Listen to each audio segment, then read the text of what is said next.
Hi everyone. So I wanted to come on here and just kind of talk about the blood work that came in and the ultrasound that they did.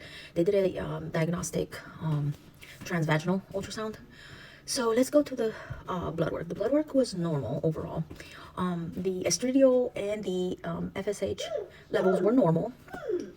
Though it's called the AMH, the result for the AMH, which I think it's anti-Mullerian hormone. They tested to see what level it is. So mine was on like almost the lowest end of normal, right? So basically the range of normal is between 0.03 and 5.5.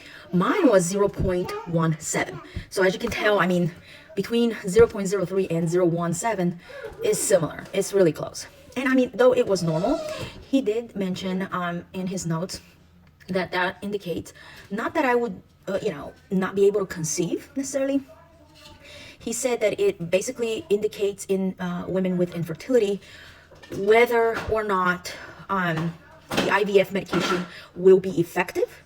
And that's what he's concerned. He's concerned that it might not be effective if I get placed on IVF medications.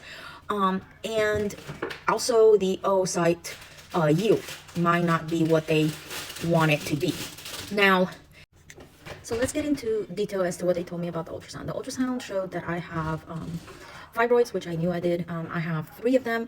They gave me measurements. I'm not going to go into detail as to the measurements. They also stated that the fibroids are not in a critical location where I would not be able to conceive or have a hard time conceiving. Now, they did say that the next ultrasound, the SIS, on Wednesday, this coming up week, that I'm going to have is going to indicate the if whether or not the my uterus is compromised as far as like the cavity, the lining, and everything else, and so on, right?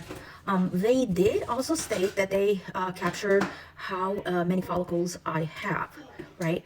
They told me that there were 3 follicles. They don't know which one, is mature or, but the thing is I think it is, in terms of the follicles, it is good news, right?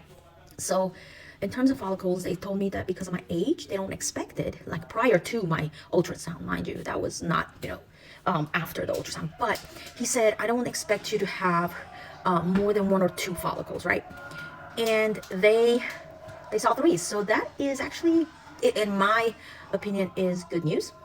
So I'm going to go with that, and hopefully everything else goes well.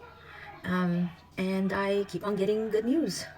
I mean, for the most part, it was good news.